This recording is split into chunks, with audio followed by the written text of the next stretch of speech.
YouTube ప్రేక్షకులకు నమస్కారం. మిత్రులారా, ఒక ఇంపార్టెంట్ న్యూస్ ఏంటంటే రేవంత్ రెడ్డి అల్లు అర్జున్ మీద నిప్పులు జరిగిండు. నేను దీన్నైతే సమర్థిస్తున్నా. నేను రేవంత్ రెడ్డిని కానీ కాంగ్రెస్ని కానీ ఏ విషయంలో సమర్థించా, ఈ విషయంలో మాత్రం ఖచ్చితంగా సమర్థిస్తాను. ఎందుకంటే 100% అల్లు అర్జున్ తప్పే. అల్లు అర్జున్ను ఇంకా ఈ మంచోడు గించోడు అంటే మాత్రం అసలు నాకైతే ఇష్టమే ఉండదు. నేను వ్యక్తిగతంగా చెప్తున్నా, రాజకీయాలకు అతీతంగా చెప్తున్నా మిత్రులారా, 100% అల్లు అర్జున్ తప్పే. ఇంకా పోతే అంటే ఎందుకు తప్పు ఏందనేది ఒక 2 నిమిషాలు చెప్తా. రేవంత్ రెడ్డిని ఎందుకు నేను సమర్థిస్తున్నా, అలాగే ఆడో పిచ్చోడున్నాడు రామ్ గోపాల్ వర్మ గాని, వాడు 7 రకాలు చెప్పనుకొని పెళ్ళ తప్పితే మొత్తం మారేంటికలన్నీ ఉచ్చిపోవాలి. వాడు మాట్లాడింది 100% తప్పే. వానికి కూడా చెప్తా, వాడేం మాట్లాడిండో కూడా చెప్తా మిత్రులారా. ప్రతి ఒక్కరి యొక్క వీడియో 2 నిమిషాల వీడియో చూసే ముందు ఈ యొక్క వీడియోని లైక్ చేయండి, ఖచ్చితంగా కామెంట్ చేయండి, సబ్స్క్రైబ్ చేయండి. వాళ్ళు సబ్స్క్రైబ్ చేయండి, బెల్ బటన్ నొక్కడం మర్చిపోకండి మిత్రులారా. సో ముఖ్యంగా ఏంటంటే సంధ్యా థియేటర్ దగ్గర అల్లు అర్జున్ పుష్ప 2 సినిమా నేను చూసిన. నాకు కూడా పుష్ప సినిమా, నేను సినిమాలు చూస్తా, కొంత నాకు ఇష్టమే. సో పుష్ప 2 మంచుకున్నది, సినిమా మంచుకున్నది. కానీ ఇక్కడ ఒక ట్విస్ట్ ఏంటంటే సినిమా లెక్కనే చూస్తాం. ఓకే, ఇక్కడ వరకు ఓకే, అల్లు అర్జున్ హీరో లెక్కనే చూస్తాం, అల్లు అర్జున్ యాక్షన్ కూడా యాక్షన్ లెక్కనే చూస్తాం. కానీ ఇక్కడ ఏంటంటే అసలు విషయం ఏంటంటే హీరోలకు కూడా మానవత్వం ఉండాలి. హీరో అంటే ఏంటిది మన దృష్టిలో? ఒక సినిమా హీరోనే కదా, ఆయన మానవత్వం కూడా ఉండాలి. ఒక సినిమా హీరో లెక్కనే చూడడం జనాలు. కోసుకుంటారు రక్తం వస్తుందని. ఇగో చూసిన తొక్కిసలాటలో రేవతి అనే మహిళ చనిపోయింది. ఎందుకు చనిపోయింది? ఈయన పర్మిషన్ లేకుండా, అనుమతి లేకుండా రోడ్ షో చేసుకుంటే చెయ్యుకుంటూ పోయాడు రాజకీయ నాయకుడు ఊపినట్టు. అది తప్పు కదా. అల్లు అర్జున్కి ఎంత క్రేజీ ఉన్నది, ఎంత పెద్ద హీరో, ఎంత క్రేజ్ ఉన్నది, పాన్ ఇండియా అనట, మళ్ళీ అన్ని లాంగ్వేజ్లలో హీరో. అటువంటి అల్లు అర్జున్ చెయ్యుకుంటూ పోతే అక్కడ తొక్కిసలాట కాదా?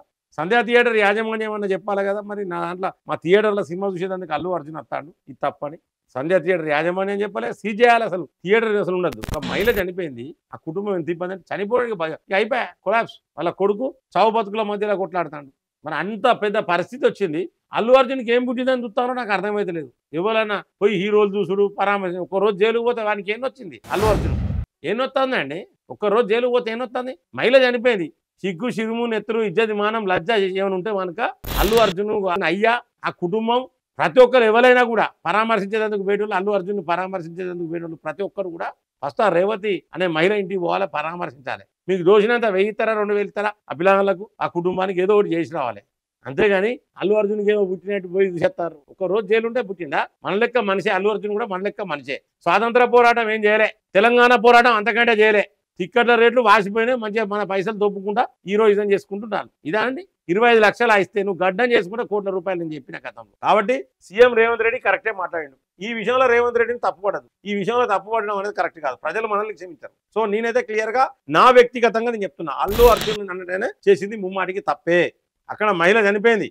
ఇది ఫస్ట్ ఎపిసోడ్. 2వ ఎపిసోడ్ చెప్తాను. ఇక రామ్ గోపాల్ వర్మ గారు అంటాను కదా, క్షణక్షణం సినిమా అన్నట శ్రీదేవి ఎట్టనట, 3 చచ్చిపోయారు. అప్పుడు ఆమె అరే చూతియే, అప్పుడు చేయలేదు, ఓకే, అప్పుడు అరెస్ట్ చేయలేదు, అది తప్పే కావచ్చు. ఇప్పుడు అరెస్ట్ ఎందుకు చేసిన అల్లు అర్జున్ విషయంలో అంటున్నావు కదా. నీకు ఈ చూతేగానికి ఫాల్త నా కొడుకు చెప్తానా, చెప్పుతోని మారేంటికలు ఉసిపోయేదాకా సంపాదించి సొంటలను మిత్రులారా. ఓపెన్ చెప్తున్నా, ఈ చూతేగానికి చెప్తున్నా. నేను ఒక్కటే ఒక విషయం, నువ్వు వెనకడ ఎప్పుడన్నా ఆడోళ్ళ కాలు నాకి వీడియోలు పెట్టినావు వెనకడ. ఇప్పుడు ఆడోళ్ళ కాలు నాకి మందు దాక్కుంటే డ్యాన్స్ చేసుకుంటే వీడియోలు పెడతాండి. నీకే కరెక్ట్ లేవు. నువ్వు వెనకడ ఉన్నట్టున్నావు. ఇప్పుడు వెనకడ ప్రభుత్వాలు ఉన్నట్టు ఇప్పుడు ఉన్నాయా? వెనకడ మీడియా ఉన్నట్టు ఇప్పుడు ఉన్నదా? వెనకడ చట్టాలు ఉన్నట్టు ఇప్పుడు చట్టాలు కూడా మారినాయిరా. వెనకటి లెక్కనే జరగాలి. సిగ్గుండాలి. అల్లు అర్జున్ వెనకేసుకొచ్చేందుకు అడ్డమైన కూతలు కూస్తే చెప్పందుకొని మారేంటికలు చూసేదాకా చంపుతాం. నేను ఇది కాంగ్రెస్ కు వత్తాసు పలికేందుకు, రేవంత్ రెడ్డి సర్కార్ కు వత్తాసు పలికేందుకు వీడియో ఇస్తున్నాను మిత్రులారా. చాలా మంది అనుకుంటారు ఈ జోకే బృందం కాదు నాది. 100% నేను క్లియర్గా చెప్తున్నా. ఉన్నది ఉన్నట్టు కులంకుశంగా కొట్టినాడు చెప్తే ఇట్లా నాది. కాబట్టి నేను క్లియర్గా చెప్తున్నా మిత్రులారా, ఖచ్చితంగా ఆ రేవతి అనే కుటుంబం చాలా నష్టపోయినట్టు. ఆ రేవతి చనిపోవడం, ఒక మనిషి చనిపోయినట్టు ఏంటండి? ఒక మనిషి చనిపోయిందండి ఏంటి? ఒక్కసారి ఆలోచించుకోండి. ఆ గిట్లనే రెస్పాండ్ అవుతారా? సిగ్గు శివునెత్తురు ఇజ్జతి మానం ఉంటే ఇప్పటికైనా అల్లు అర్జున్ కుటుంబం మొత్తం, రేవతి కుటుంబం ఇంటికి పోవాలి. మా నిర్మాతలు చూస్తారు, మా దర్శకులు చూస్తారు, మా ఈ చిత్ర యూనిట్ ఏంటిదా ఇది? ఈ చనిపోయిన దాన్ని కూడా మీరు అడ్వర్టైజ్మెంట్ చేసుకున్నారు. 25 లక్షలు అన్నా ఇస్తే 5 కోట్లు 10 కోట్లు ఇచ్చినా తప్పేం లేదు. సో మిత్రులారా, మనం ఉన్నది ఉన్నట్టు మాట్లాడుకోవాలి.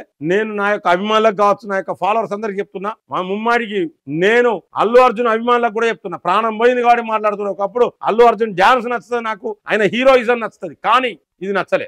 నేను క్లియర్గా చెప్తున్నా, ఏదైనా ఉన్నది ఉన్నట్టు చెప్పాలి. దయచేసి మీ యొక్క అభిప్రాయాన్ని కామెంట్ బాక్స్ లో రాయండి, లైక్ చేయండి, షేర్ చేయండి 10 మందికి. అలాగే సబ్స్క్రైబ్ చేయని వాళ్ళు సబ్స్క్రైబ్ చేయండి, బెల్ బటన్ నొక్కడం మర్చిపోకండి మిత్రులారా. జై హింద్, జై భారత్.